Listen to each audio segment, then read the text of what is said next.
You're listening to the Practice Slacker Podcast, episode 49. Today's podcast is brought to you by Audible.com. Get a free audiobook download and 30-day free trial at audibletrial.com/proactiveslacker. With over 150,000 titles to choose from for your iPhone, Android, Kindle, or MP3 player. Today's podcast is also brought to you by Patreon. To figure out how you can help infuse our podcast with your awesomeness, visit patreon.com/PSM.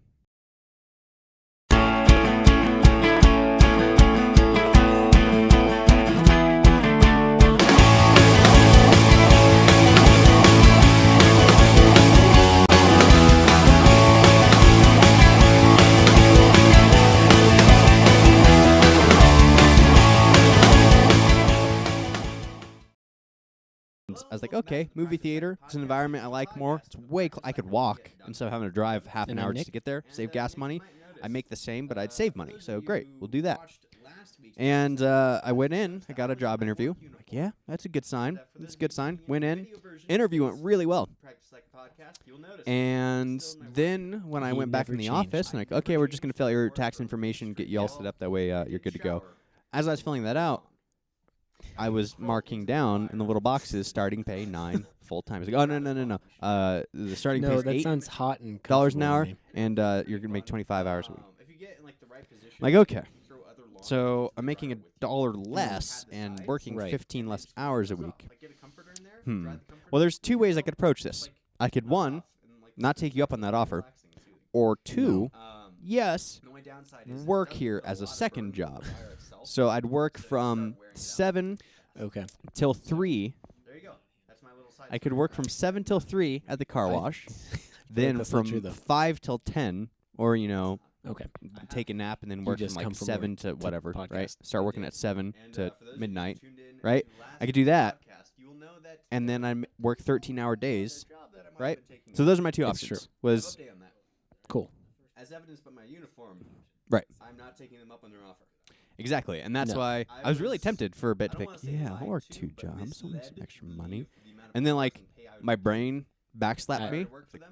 No, Devin, what are you doing? You can't. The movie theater lied to you. You can't. You'll go insane. You're already on the brink of insanity, like just snapping under frustration and like going ballistic. And if you were to work a second job, that's 100% guaranteed instead of just a plausibility. So, So basically, for those of you who didn't listen to last week's podcast, I work at a car wash, and the work environment. The thing would have to be like I would have to work the glow. That hasn't improved. No, at all. Sleep.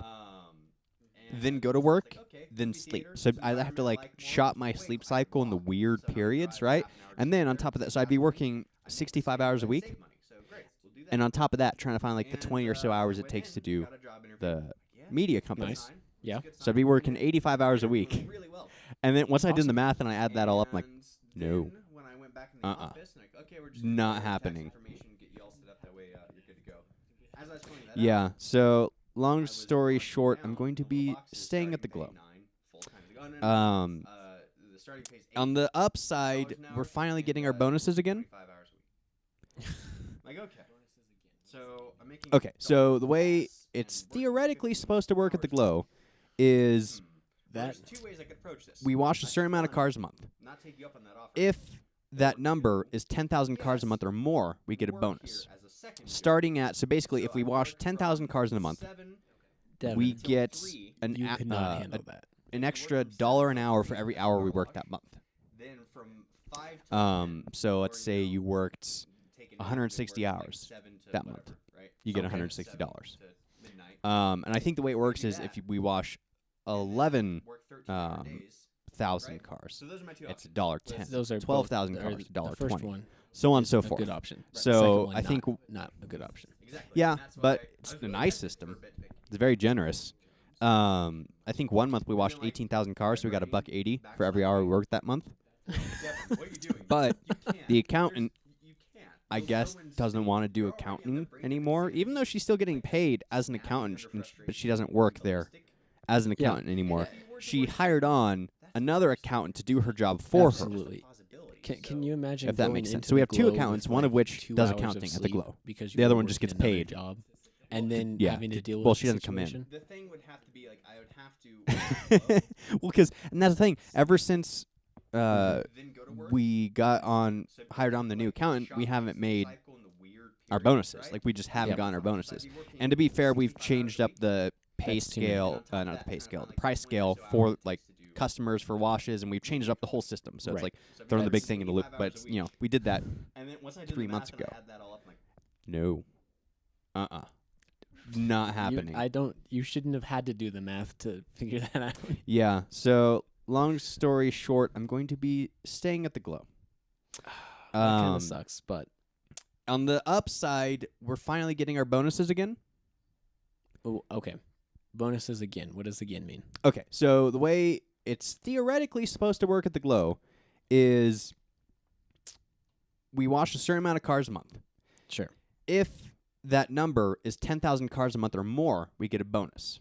Starting at, so basically, if we wash 10,000 cars in a month, okay, we get an extra $1 an hour for every hour we work that month. Okay. So let's say you worked 160 hours that month, you get $160. That's and I think the way it works is if we wash 11,000 cars, it's $1.10. 12,000 cars, $1.20. Okay. So on and so forth. So I think kind of a weird system. Yeah, but it's a nice system. It's very generous. Absolutely. I think 1 month we washed 18,000 cars, so we got $1.80 for every hour we worked that month. That's pretty awesome. But the accountant, I guess, doesn't want to do accounting anymore, even though she's still getting paid as an accountant, but she doesn't work there as an accountant anymore. She hired on another accountant to do her job for her. Okay. If that makes sense. So we have 2 accountants, one of which does accounting at the Glow. The other one just gets paid. To sit there? She doesn't come in. I think I found where your bonuses went. Well, and that's the thing. Ever since we hired on the new accountant, we haven't made our bonuses. Like, we just haven't gotten our bonuses.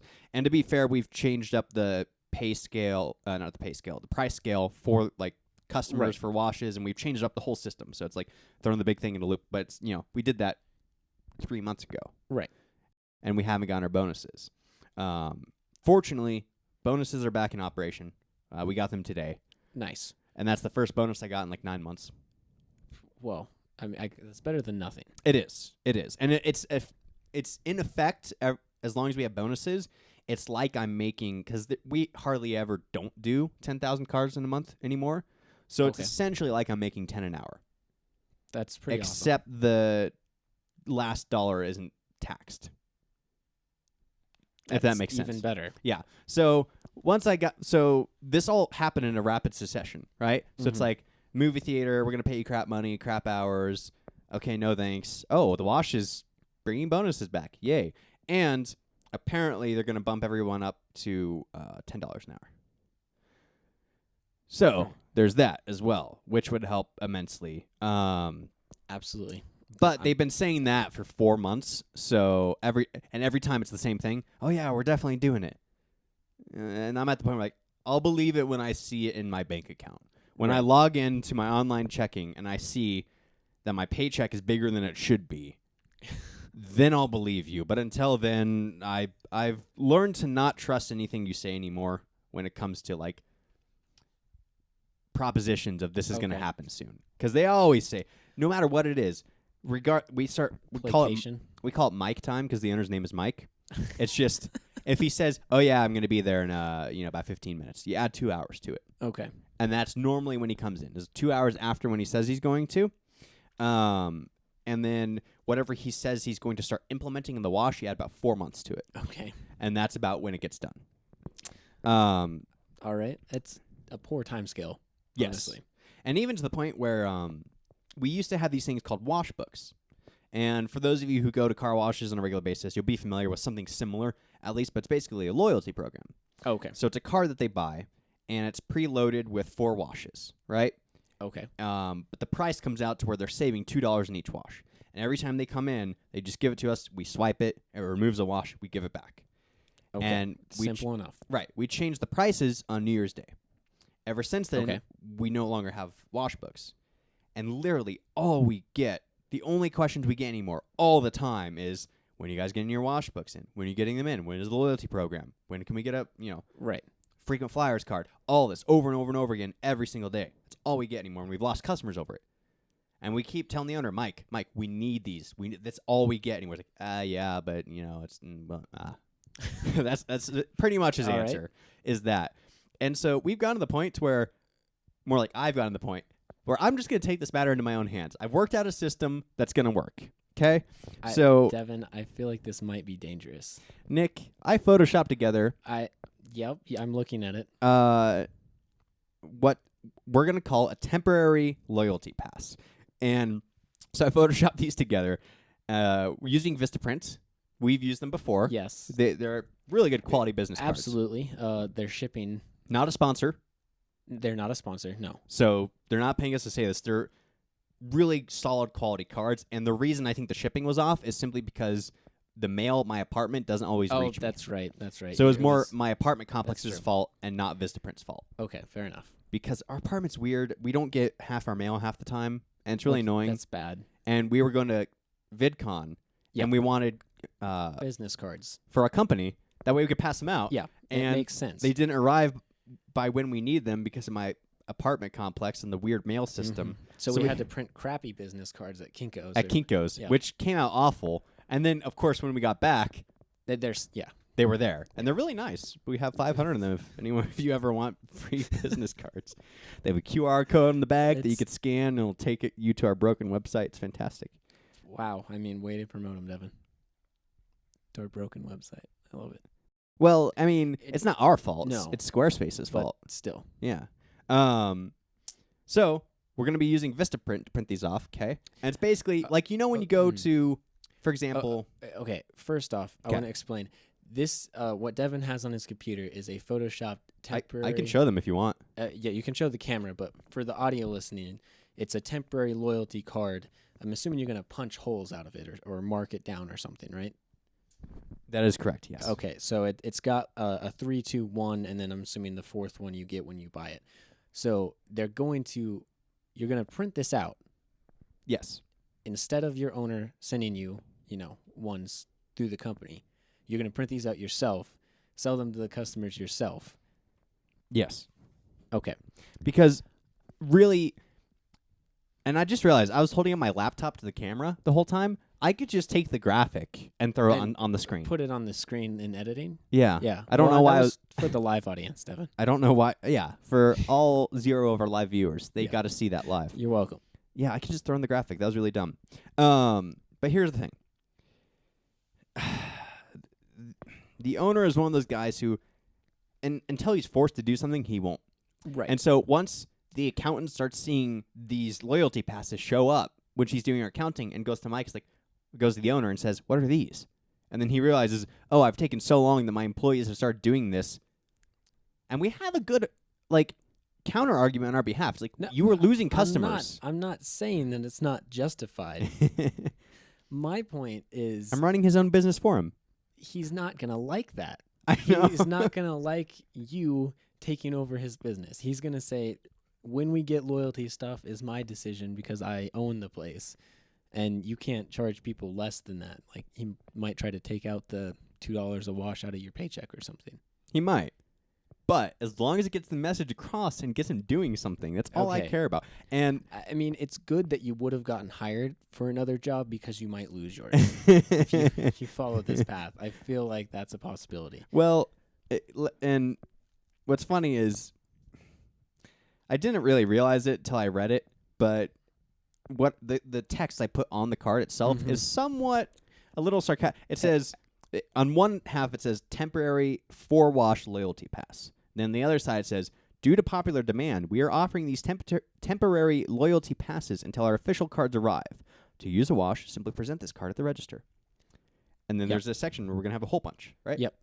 So, which it kind of makes it sound like, since the owner hasn't really gotten around to it, we're doing this ourselves. Since officially we don't have them, here's one kind of for you. Yeah. We're going to retain customer. If he gets on me, I'll be like, look, we have customers leaving because of this. I saved them. If that's a cause for me to get fired or for you taking money out of my paycheck, go for it. But you're welcome for saving you some customers. Because it's gotten to the point where we literally have people not coming in the wash, parking on the side, walking in, getting one of us go get our manager just so they can talk to him when are you guys getting your loyalty program? It's a little ridiculous. Now, to be fair, this sounds very like me not being respectful of authority. But to be fair, Nick. When have you ever been? I have. I'm not I'm not like a super like rebel against the establishment. Your questions border on aggressive. Okay. You're questioning of authority. Well, maybe. So, Nick, this might sound very like, oh, I'm not respecting the owner, and I'm going to do my own thing and overthrow his company. But let me read you an email I sent today. Hey, Mike, it's Devin. Just had an idea I thought I'd bounce off of you. So I attached the design and preview, but since we've been getting a ton of people every day asking about Washbooks and loyalty programs, I was looking into some temporary solutions. I figured we could use these as punch cards. Customers would spend a certain price, get one of these cards, and every time they come through, we could just punch out one of the numbers. Tyler, our manager, was saying it would have to work for Revel and Profit Pilot, the two register systems we use. And we found a way to make it work on both. It'll run us about $15 for 250 cards on Vistaprint or $20 for 500. I think we could even buy up to 1,000 or 2,000 if we need to. I don't know if you've used Vistaprint before, but I've used them to print off business cards for my media company, and they're pretty good. I'd use them again. Just let me know what you think. I can even order them today if you want it and have them here in the next 2 to 3 business days. And then I attach the design and the little preview that Vistaprint gives you. Yeah. So it's just me like, hey, I'm not actively doing this until you give me the green light. Okay. Here's an idea. I could change the design. Let me know the price you want. Okay. And then I could order them. At least you're being cautious about it. Yeah. Because what I thought you were going to do was just buy them. Buy them from Vistaprint, start giving them to customers, and not tell him at all. That's what I wanted to do, but I'm not going to. Okay. Because, again, it's like, hey, you own the place. So you've gone over your first impulse. Right. Which and is good. I would say this is more on the side of just taking initiative than being like aggressive towards him. It's like, hey, I have this idea. Yes. If you like it, we can go for it. The email was written not as aggressive as you absolutely could have done it. Oh, yeah. So I could have done it in a way that would have got me fired, but yeah, Nick, I actually kind of like making money and being able to the pay money rent. part. The money part's the nice part of jobs. Yeah, because I like being able to live in a place and eat food. And eat. Those are good things. Those are good things. So I feel like that's pretty respectful. Like, hey, okay, here's an idea. Let me know. You can shoot it down. It's fine. I just think it'd be nice to get on this. And yeah, just let me know what you think. Well, hopefully it works out. I sent it to him. He hasn't replied yet. So, I mean, that could be a sign of his disposition towards it. I mean, yeah, you did send it over 12 hours ago. I did. Look at you, screen looking. You were showing me your screen. I know. It's funny. I wanted to see what your reaction would be to that. So, that's my work gripe. And okay. I'm pretty sure you're tired of hearing about my job, and our audience is tired about hearing about my job. So I don't have any work complaints this week. Yay! So it was a decent work at day. Yeah, no, decent week at work for me. Gotcha. And also, if it looks weird on the video podcast, it's because there's a USB cord that I'm trying not to push out of the way with my feet, and so I'm like I keep moving my feet essentially. You look fine on the video. No? Okay. I keep like uncrossing and crossing my legs. That doesn't look that weird. Okay. Also, for those of you watching the video podcast wondering why I'm looking over there, it's because that's where our monitor is. Yeah. So I'm looking at myself right now. And I'm pointing at myself, pointing at you. That's weird. Yeah. Ooh. You actually got a new computer, too. I did. Okay. Well, I built a new computer, Devin. That was you assembled parts of a computer into a full infrastructure. You didn't build the parts themselves. No one solders together their own motherboard. Exactly. That would be ridiculous. You didn't build it. You assembled it. If you want to get technical, sure. Okay. But it was still a lot of work and a lot of fun. I don't doubt that. I'm just saying. And it was awesome. It's like very, very complicated Legos. Yes, and if you mess up, you're out $500. Very expensive, very complicated Legos. Yes.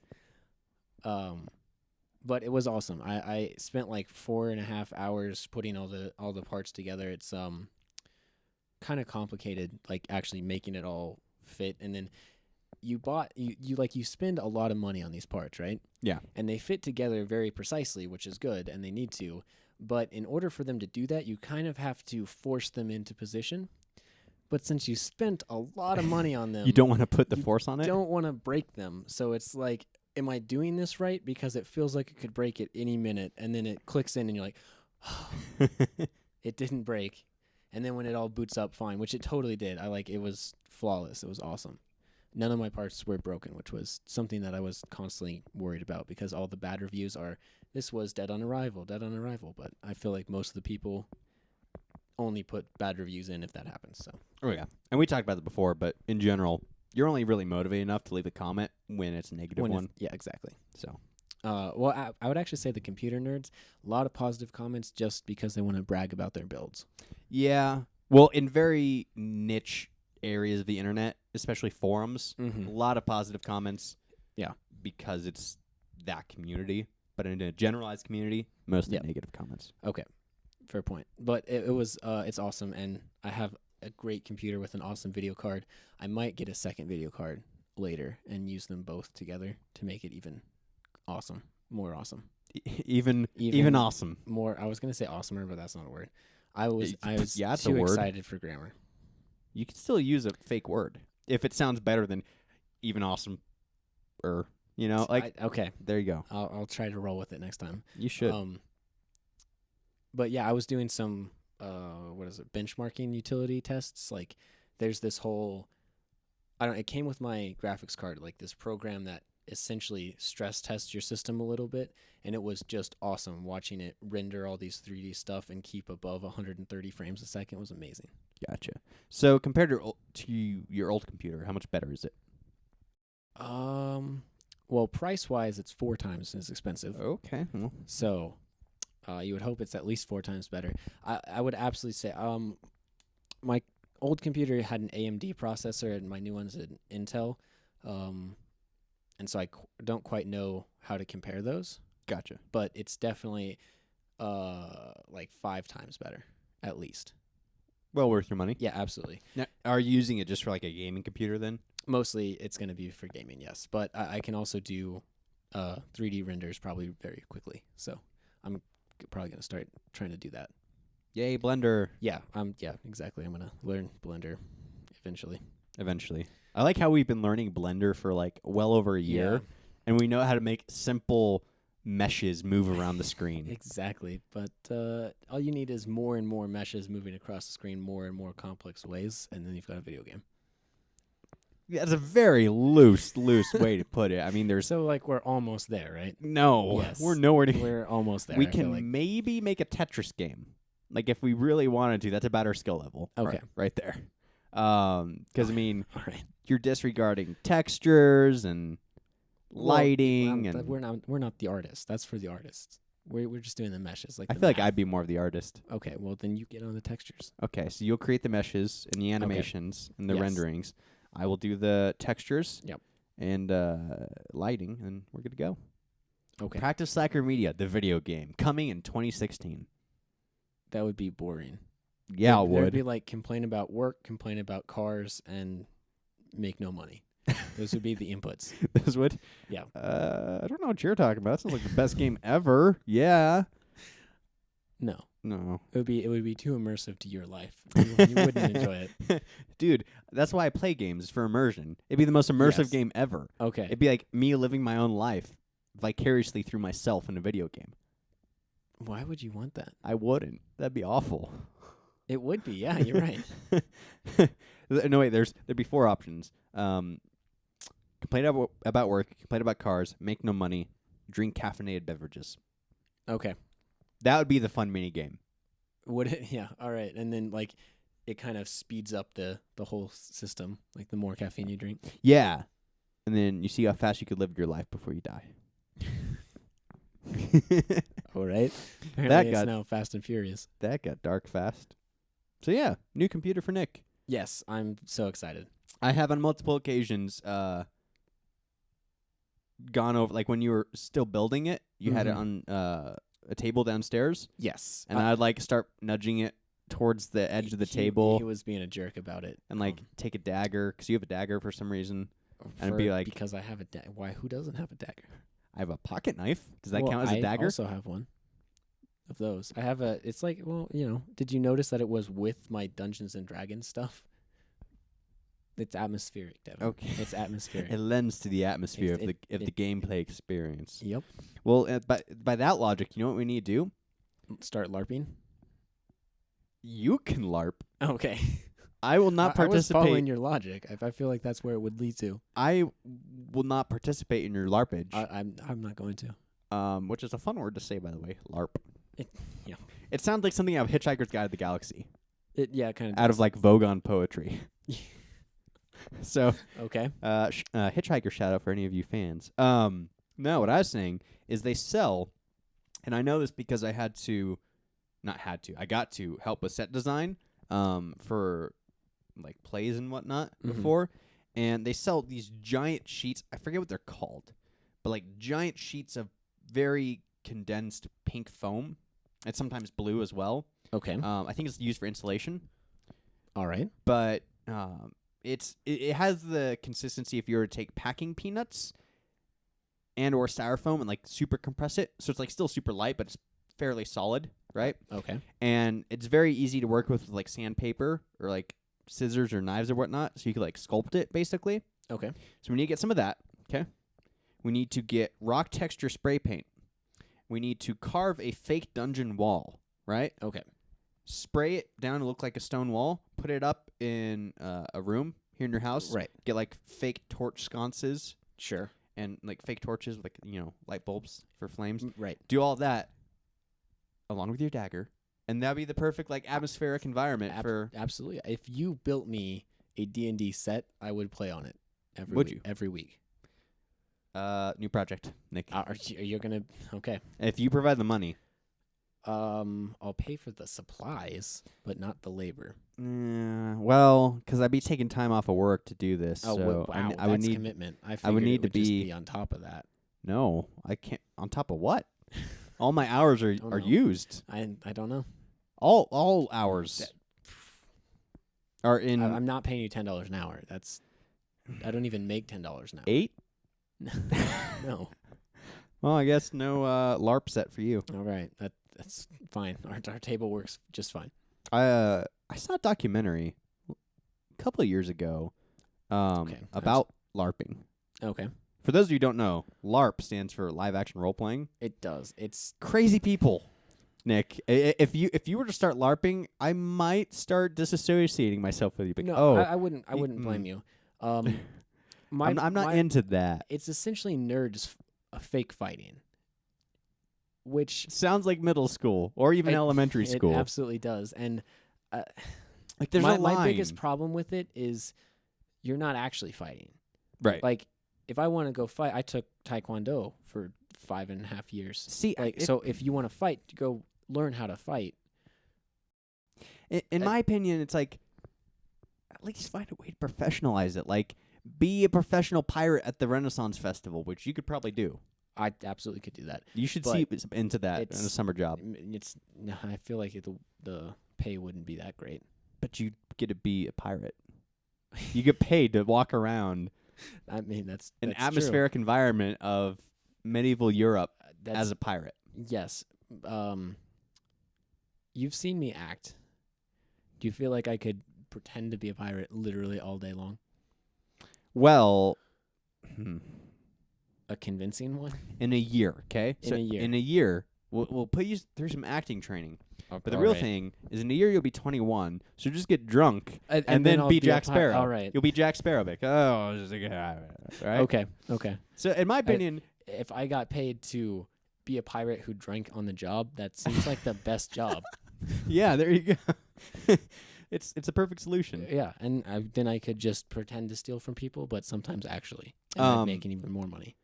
I just remembered something, so I'm going to finish my point, and then I'm going to go back to this thing that I just remembered, okay?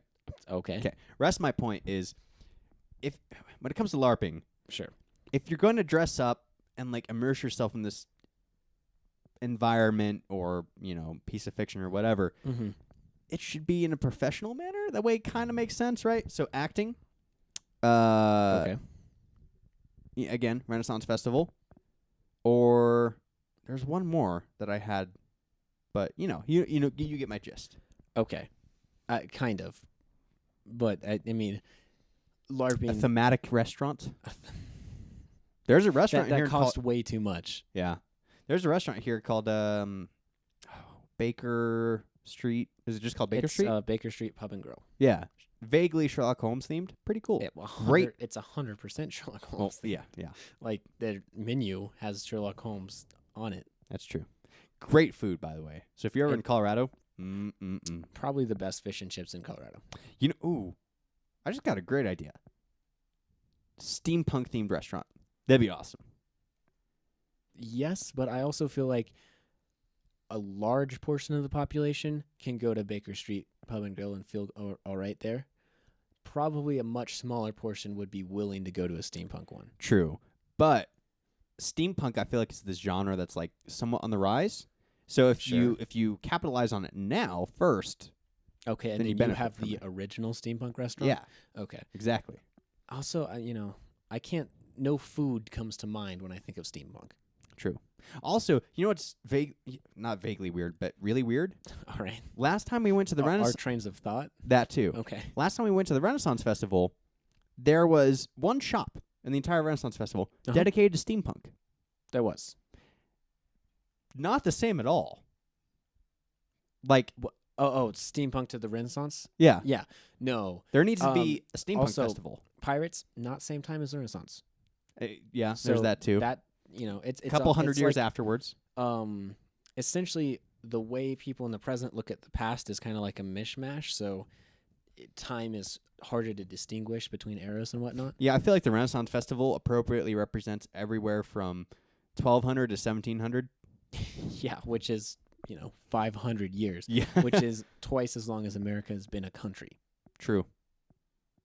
Yeah. So that's twice as long as from you to Ben Franklin. Yeah, but like steampunk is very obviously Victorian era, and they have it in the Renaissance Festival, which is a little weird. Yeah. I'm not saying that's not, but the steampunk... At what point do we just start calling it like the History Festival? I don't know. I think Renaissance Fair is because they can use fair and it sounds appropriate. I think they're just going to stick with that marketing name. True. The point that I wanted to talk about earlier when I was like, hey, remembered? Yeah, okay. Do you remember our middle school music teacher, Mr. Osborne? Yes, tall, lanky, and awkward. Yes. Did you know that I don't know if he does it on a regular basis, if he only did it for like a year or something, but I went to the Renaissance Festival one year, and he was walking around in a wizard costume doing like cheap magic tricks for people. And apparently he was being employed by the Renaissance Festival to do this.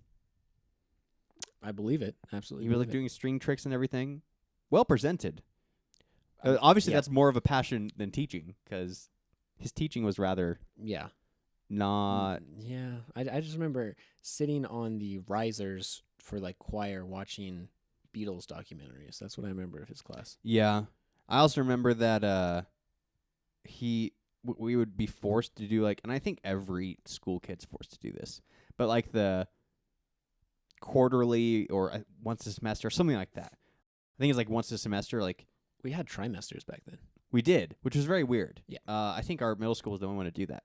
But I think once a trimester we would have a kids choir thing where it'd be like the grade school kids singing the thematic songs for a big presentation that nobody really wants to go to, but they all feel obligated to. So the parents are like, all right, let's record it. There's like that one family that's like super into, yeah, go sing the solo, woo! Right? But for the most part, kid concerts, not fun. It's a bunch of tone deaf 5th graders singing Beatles songs. I mean, I feel like maybe one or two of them aren't tone deaf, but there was one year I remember where the theme was the Beatles. We were all singing. There's another year where it was 2001: A Space Odyssey was the theme, right? And so we're just singing, right? And we had to watch that for music class as weird course material. And so it's a bunch of 5th graders. I remember all the choir scenes in that. Yeah. So many it's a musical actually.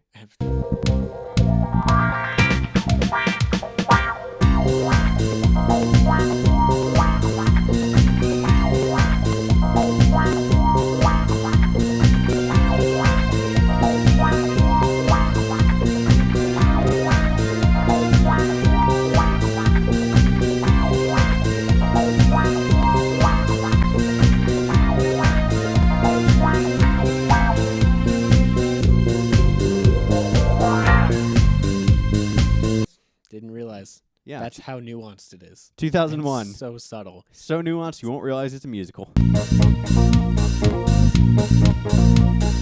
I feel like none of the music had lyrics except for the Daisy song. Yeah, that's true.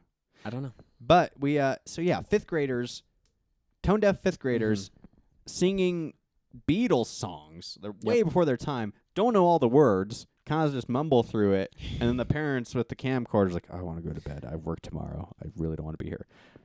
That was music class. All right. Yep. You could tell why I wasn't really compelled to be a musician. I feel it. Yeah. Yeah. I do enjoy music. Okay. Immensely. Most people do. Yes. So, I don't know where I was going with all of that. I feel like nowhere. Middle school flashback, maybe? Did you experience one? Is it like Vietnam? It's like, oh no, middle school. Yeah, it's exactly how it was. Where's my lunch money? No, I always pack cold lunches. Oh yeah, the school lunches suck. Yep. And they had the same rations so our middle school, or our school in general, was a K through 8. Yeah. So kindergarten through 8th grade. Yep. But the rations for lunches were all the same. They didn't change the proportions. Right. So it's like the proportions for first graders for the entire school. So if you got a hot lunch as an 8th grader, remember they had that option to pay double and get only extra of the main course. Yeah. Yeah. It's like, oh, no, thank you. That doesn't make any sense. And from when I started going to that school, I started going there in 3rd grade, went through 8th. The price for lunch went from like $1.25 to like $4 something, right? And the proportions didn't change. And so as an 8th grader, you're starting to go through puberty. You're like, I need energy to continue my growth. Right. And you're like, 1 spoonful. I'm full. I'm stuffed. Wow. Yeah. So I always just pack my lunch. I used to. We had those microwaves, and so I would always try to be one of the first people in there so that I could actually microwave my food. Then there's always pizza day, right? Yeah. It was on Fridays where they got Domino's pizza. And so that was the day that most kids got hot lunch. Also, without fail, every single time, people would like unscrew because we had like a little table. After you got your pizza, you go to the table, you have like the crushed red pepper and you have the Parmesan cheese. Yeah. People would always unscrew the lids, but like not take them off, right? Right. So you'd grab the shaker and you go to like pour Parmesan cheese on your pizza. The lid would come off the container and all the Parmesan cheese. You'd get all the cheese. Yeah. Right? And then, of course, the paraprofessionals that were overseeing the lunchroom would yell at you for that because apparently it's your fault for being pranked. So that was fun. Yep. And another middle school member. We're just going on like a trip down middle school memory lane. Which one of us is right now? Me. Okay. Yeah. I'm hitting my quarter-life crisis. It's not a thing. It doesn't matter how many times you say that. It's not a thing. I'm hitting my midlife crisis. I mean, we talked about this last week, Nick. Experientially, we're, midlife. Right. Still, though, not a thing. Okay. Anyway, so back in middle school, we had a mutual friend, Matt Kohler. Yes. And I remember distinctly, so my family would drive Matt home. So what we would do is there's our school. Right. Your house was the closest, and then mine was... We would walk to my house. It was like super close. And then my house was within walking distance of your house. Yes. So basically what we'd do is we'd walk from school to your house to my house, well, and then... we'd pick up my dog to walk her. That's right, yeah. So we'd walk from school to your house, get your dog, walk to my house, and then Matt and I would drive to Matt's house. Well, I wasn't driving because I was like exactly 13. Yeah. But my stepmom would drive us, drop off Matt at his house. Now, this is probably just us being dumb middle schoolers, but there are days where you were either like sick or you couldn't walk with us, right? Mm-hmm. So it's just Matt and I walking to my house. Oh. Do you know where I'm going with this? I do now, yeah. Okay. So we started up a prank, an ongoing prank, that we wanted to see how long it would take for you to realize. So I think it was like every time you weren't there, we'd stop at your house because your back door was always unlocked. We could just like slide open the door and walk in. Mm-hmm. So we'd walk into your house, take one thing out of your house, and leave. Just every single time. So progress slowly, and for middle schoolers, this shows just theft. Is what that is. It's a prank. We gave it all back. All right. As middle schoolers, this was a very strong display of patience. to have such a long ongoing prank. So, like, I think the first thing we took was container mustard. Which, I love mustard as a middle schooler, so I noticed well, that right that was the whole point. It had to be slow and steady. Okay. With, like, at first it's like, non-important things. Like, oh, I thought we had this. I guess not. To, like, oh, where'd I put that? Right? So I had to build up to that. Right. And I think that at the point where you finally realized that we were taking one thing a day from your house was we took the mouse to your iMac. Yep. And just walked off with it. Believe it or not, I noticed that one. Yeah. Yeah, because then you couldn't use the computer at all. No. Yeah, it was great. And Was it? Yeah, I think Matt had a big, giant, like Rubbermaid container of all your stuff, and that we just gave back to you. Mm-hmm. So that was fun. The mustard was bad by then, I guess. Yeah, probably. But it was awesome. So middle school theft. Yay. Yep. Middle school. It's funny because everybody tells you, like, when you're in middle school, like, you're dumb. This is just ridiculous. This makes no sense. And when you're in middle school, like, no, totally. But, like, in retrospect, I'm looking back, I'm like, that was dumb. That was really stupid and pointless. Right. But, there we go. But you'll never convince a middle schooler that what they're doing is dumb and pointless. Exactly. So it's like this endless cycle of trying to instill wisdom into the next generation and then rebuking it until they're in the next generation and they're trying to instill wisdom into that generation. It's like does anyone ever earn wisdom? Like, collectively, can we progress if we're just stuck in a cycle? We create wisdom banks. So where you could just, like, as you accumulate wisdom, right? Mm-hmm. The consequence is when you deposit it, you're extracting it from yourself. So you're no longer wise. Exactly. But we create this vast, like, so basically we'd become Idiocracy. If you've watched that movie, we'd become a perpetually more idiotic culture because we're, like, storing away our wisdom, right? Until the apocalypse happens, and it's like, oh, open the wisdom banks, and all of a sudden we're, like, super wise. The first part of that sounds like the apocalypse. Yeah, no, that would lead to the apocalypse where we would then need the wisdom to survive it. Because we'll be feeding all of our corn Gatorade. Yeah, it has electrolytes. Right. That's what plants crave. But no, so I'm glad you still remember that too. Yeah, it's a quote. Great movie, Idiocracy. No, it was all right. It was bad, actually. Luke Wilson, right? I think so. Yeah. Yeah. So, basically, imagine this, okay? So, the collective wisdom of all of humanity for, like, the next 5 generations stored in a wisdom bank, and then we give all of that to one person, okay?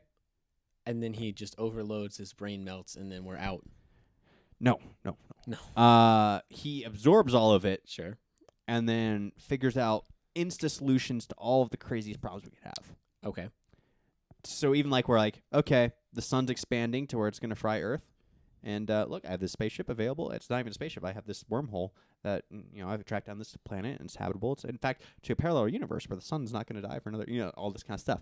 He'd be super wise where it's like, and portal. Okay, everybody go through. And does wisdom necessarily equate to practical knowledge? I feel like there's a correlation. Sure, but I feel like... I mean, if we were to do a bell curve... of the wisest people versus the most intelligent? Yes. Yeah, I feel like they would line up. Sure. Mm-hmm. But if you just took a guy and gave him all the wisdom, but, like, he would know what to do, but not how to do it. I feel like this could be almost like a decent plot for one of those more artsy movies where we just have banks for various virtues, right? And then we're depositing it away because we want to save it for future generations, but we ourselves become more awful in the process until we then tap into the banks, and bank robbers become awesome. Yeah. Is that the plot hook there? That's the title. Bank robbers become awesome. Yeah.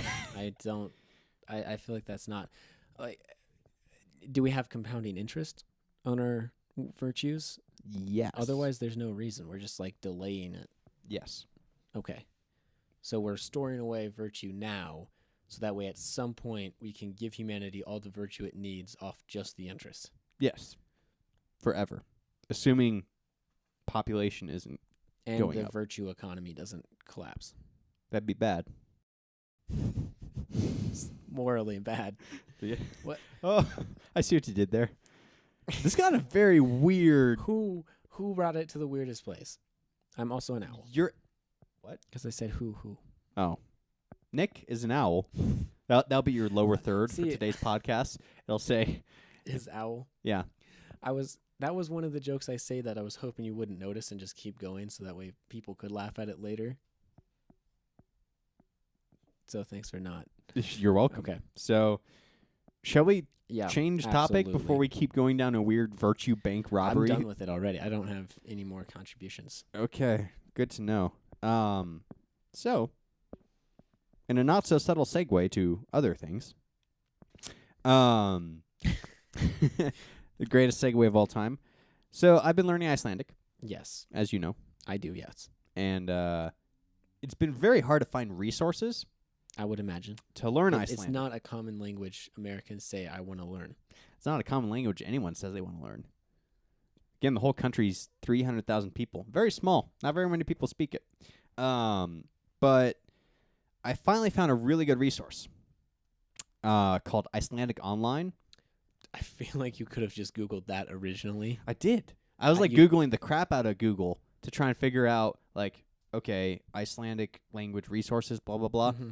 Couldn't find it. No, I feel like if you had just typed in Icelandic online, Oh, yeah. like that could have been a buzz thing you came up with immediately. In fact, let's test that theory right now. I'm going to type it in to ye old Google machine and see what happens. Yep, first result. Okay, that makes sense. Anyway, so I didn't Google that. I was just looking up Icelandic courses, Icelandic language. Sure. I eventually found this really obscure video by this British guy on YouTube, talking about his, he's a polyglot, and it's his method of learning foreign languages. Okay. And he's this particular video is about Icelandic. He's I found these resources. They're linked in the video description. So I went to the video description and I found it, and it's amazing. But it's it brings me high school flashbacks. To Conhu Gamos. Yeah. So basically, the very cheesy language lessons from Spanish class in high school has the exact same feel to it. And you're willingly putting yourself through that. Well, I need to learn the language. Okay. Because I might end up living there, and you actually have to go through either a 150-hour course that the country puts on that you have to pass to show that you can speak the language, or they could give you a just straight-up test to test your proficiency, and if you pass that, you're good. So I'm like, well, if I don't have to take the 150 hours, that'd be nice. So you're going to invest 300 of your own hours? Well, Okay. We'll see how fast I learn it. But so far, it's not been super fast. True. But you remember in Spanish class, the very basic introductory stuff, they have a picture of a man and a picture of a woman, and they keep the same characters throughout the whole textbook. That way you wouldn't get confused. Right. And they'd always be having weird dialogue about stuff that normal people never talk about. Yep. Same thing. Okay. So our characters are Daniel, Ava, and Franz. Okay? And Daniel's from Palestine, Ava's from Poland, and Franz is from Germany. Okay? Why are none of them from Iceland? That's what I wanted to know. And there's no context. Okay. They have these weird videos, and so the first, and again, super cheesy, just like high school Spanish classes. So the first one is there's they're standing in a line in an office. There's no explanation where they are, why they're there. They're just standing in a line. Line's not moving. They're just standing there waiting for something. My mind is trying to as need for plots. My mind is trained I need plot. I need context. What's going on? I'm trying to come up with a scenario. I'm okay, they're in an Icelandic customs line getting their immigration papers to move into the country. This makes sense. So that's just the context I threw together because they're standing in a random line in an office. Sure. That's it. And he's standing there, drops a pen. He's not even fiddling with the pen. Just drops a pen on the ground. I'm not even sure if it's a pen. He drops something. Can't see what it is. And Daniel is standing behind Ava, and Ava hears, and they both turn around and go to pick up the thing, and kind of bump into each other. It's awkward, and then most people pick, oh, here's this, okay, thanks, right, and then go back to standing in line. But no, this is, oh, I'm sorry, oh, I'm Daniel. Who are you? What's your name? Sure. My name is Ava. Oh, where are you from? I'm from Poland. And you? I'm from Palestine. Oh, cool. And then they go back to staying in line, right? Okay. And then I have an idea. we should film an entire movie where people talk as if it's like those introductory first language lessons. Okay. I feel like it would be humorous ¿Qué hora es? and educational. Have you seen the KRS videos? Yeah, I have. They're funny. It'd be like that. Except for they'd 2 be hours. Sensical. Yeah, but Like the KRS, they just say that. I feel like it'd get old after a while. It couldn't be a very long movie. No. Okay, short. Whatever.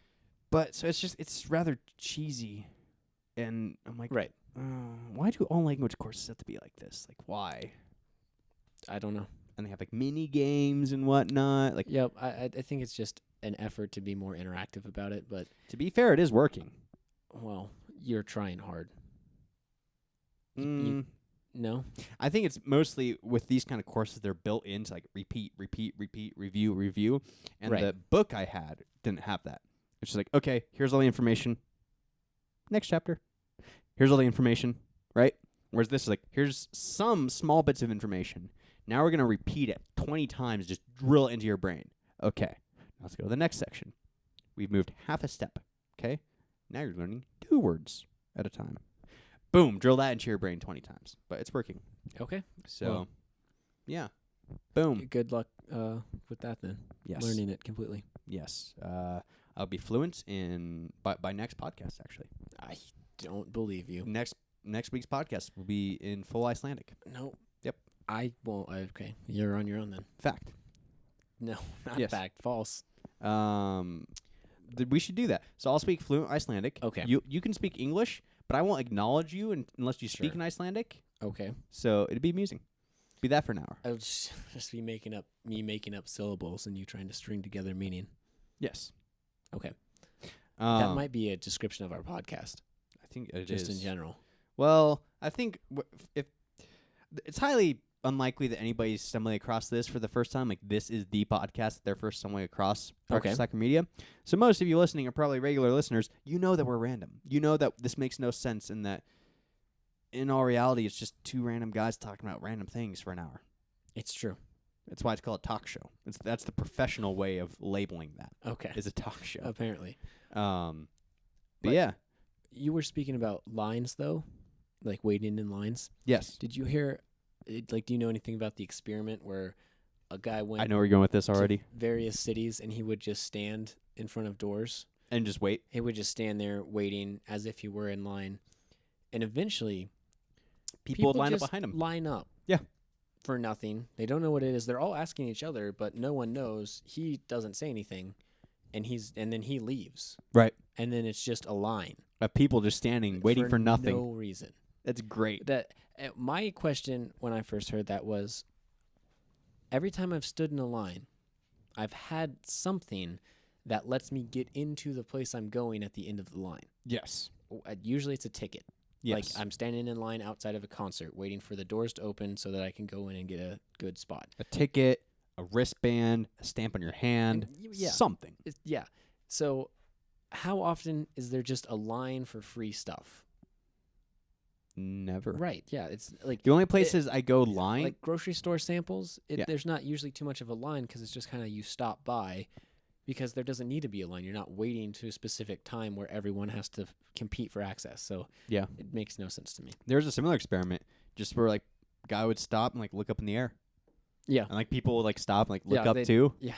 And there's just a huge crowd of people like Just looking look- up. Yeah, exactly. And he's not actually looking at anything. But then he'd change direction, like out of nowhere. Like just suddenly look over to the right side. Everyone in the group goes to the right. What's he For- looking at? I yeah. don't know. They're all trying to find it. That one makes more sense to me. That's more Yeah. of like a hunter gatherer. If he's looking over there, there might be something dangerous over there. Or interesting or something. Yeah, but like survivalist, dangerous. Like Right. you have to check and make sure that what he's looking at isn't dangerous to you. Right. So that makes more sense to me. Now what if you mesh the two together? So it's a guy in a line going and just looking up. Or, I'm assuming people would just think he's looking up, right? Right. Since there's no line yet. So you wait till there's like 4 or 5 people in line Mhm. and then look up and see what happens. Meld the two experiments I feel like it would just the line would kind of group together and become a crowd. and look up. Yeah. Probably. We could test this, Nick. I don't feel like waiting in line. I don't like it when I have a reason to. Yeah. I don't like lines. I'm very, and we've talked about this before, but I think it's becoming almost like a problem. Lines? No. I'm a very efficiency-driven person. Oh, okay. To the point, Yeah, it's like, no, I want to save as much time as possible. I want to not expend any more money or any more time than I have to in anything. Like, I just want efficiency because I want off time and I want to be able to enjoy as much off time to the fullest that I can. Right. Because I don't have much of it. So I want efficiency around Sure. that, right? To the point where I've adopted a new sleeping schedule, which is I'll get off of work. I'll work from like 7 to 3, get home around 3:30, relax for a bit, and then nap from about 4 to 6. Okay. So take like a 2-hour nap, wake up, get some chores done, take a little online Icelandic courses, and then I'll go to bed and sleep for about 5 hours. So I've just taken my normal sleep schedule and just like chopped it and like scooted it apart. Why? Because it is a legit. I looked into it. It is. I forget what it's called, but it is a legitimate sleep schedule. They have a few. There's the one where you take. Well, essentially, sleep schedules. It's all dependent on REM cycles. Yes. So if you can break up the REM cycles and get just the same amount of sleep. Right. But it has to do with falling into the REM cycle and then coming out of it at the right time. Right, and you kind of have to train yourself to do that. Yeah. So, correct me if I'm wrong, but I believe like a REM cycle is about an hour and a half, roughly. It varies around there. I think that's about right. I don't know the timing of it. No. So I nap for about 2 hours. It takes me about 15 minutes ish to like get to the point where I'm falling asleep, and then once I wake up, like 15 minutes to be like, okay, I'm actually gonna get up and do stuff. So about 2 hours, right? So I think the way I have it now is I do a full REM cycle as a nap, then I wake up, do the rest of my stuff, and then go to bed for 5 hours, and it works. And even though I'm still spending the same amount of time asleep during a normal 24-hour period, I feel like I'm getting more done, simply because since I could trick myself into like it's a nap. I just automatically think, oh, that's a short amount of time, and I can get my stuff done. And I'm well rested to get my stuff done. So I feel like I have better energy, and I have more time in the day, even though I don't have more time in the day. Okay. So that's as long as you're tricking yourself. Yes. I have never been able to take naps. That's a very sad statement. I don't know about never, but I find it practically impossible to take naps. I essentially can actually fall asleep like once a day. Like even I'll stay up all night, and then I'll have to go to work, and then so I won't have had any sleep. I'll come home and I'll lay there wanting to take a nap and get some sleep before I have to do other stuff. But no, I literally can't do it. That I sucks. lay there, can't sleep, and essentially I'm just wasting time. Naps are amazing. I wouldn't know. Naps are awesome. So I hear. And the part that I don't understand about it is my dad can take naps literally any point, anytime, anywhere. He falls asleep in the theater, sitting at the computer, whatever. Driving? No, almost. That's only on road trips. Yes. So we actually went on a road trip with your dad, and that's true. We made a very concerted effort to make that a point. It's like, okay, if whoever's behind the wheel, if they get drowsy, doesn't matter. Just pull over, get somebody else to drive. The reason he was making such a point about that was because he was afraid he was going to fall asleep. We were fine. Yeah, absolutely. That was a fun road trip. Absolutely. That was a really fun road trip. Like, we would just, like, plug in a podcast and just... I think we had some headphones. Did we have headphone splitters with us? I think so. Yeah. Because I remember us listening to Rooster Teeth podcast, and we were both listening to it just fine. But, like, we just plug in a podcast, and then, a podcast will last you an hour to 2 hours. Road trip. Absolutely. Road trip. That was fun. Another sleep cycle I read about, it's crazy. And you have to make sure your schedule, you have absolute control over your schedule. Otherwise, they'll throw you off. And we might have talked about this on the podcast. I keep forgetting what we've talked. Like we have. No. Okay. We definitely talked about it to in each person, other. Yes. But that is, you take 20-minute power naps at, I forget how often. It's essentially every 2.5 hours.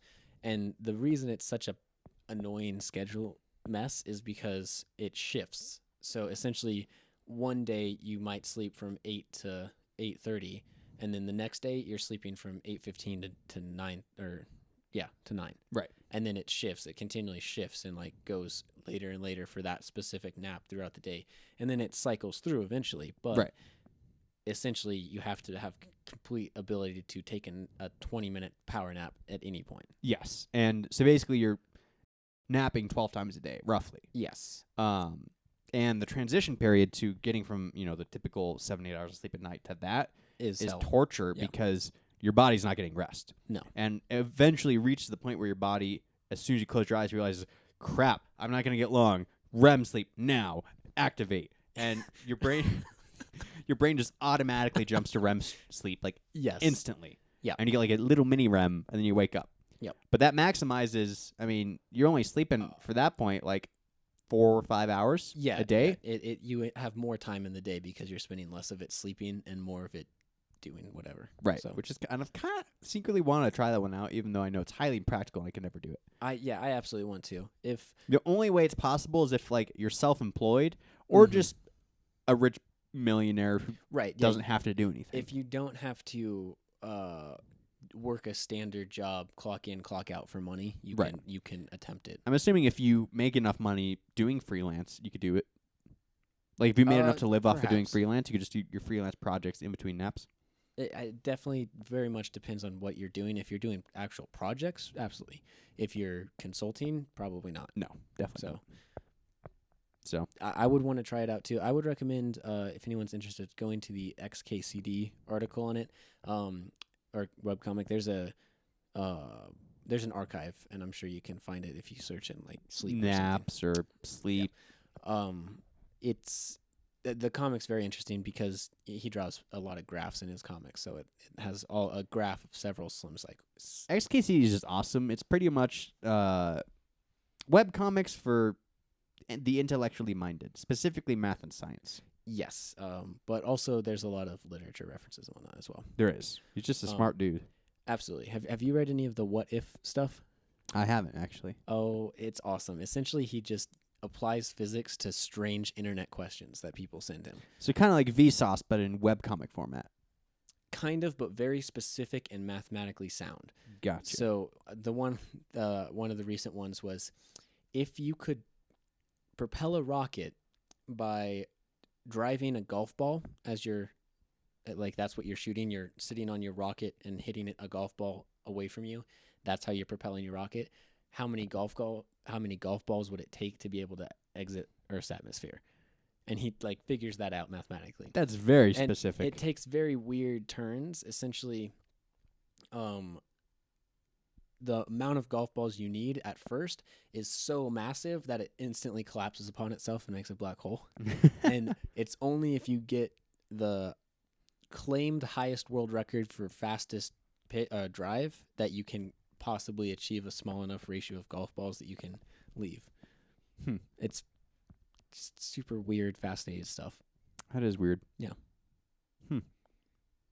But it's like long text. It takes a couple minutes to read, so a lot of people, I feel like, would just TLDR. TLDR? Too long, didn't read. Oh, I did not know that. I learned something. All right. That's what people write at the end of things that are... A lot of times now, people have a TLDR at the bottom of their long posts that have a summarized version.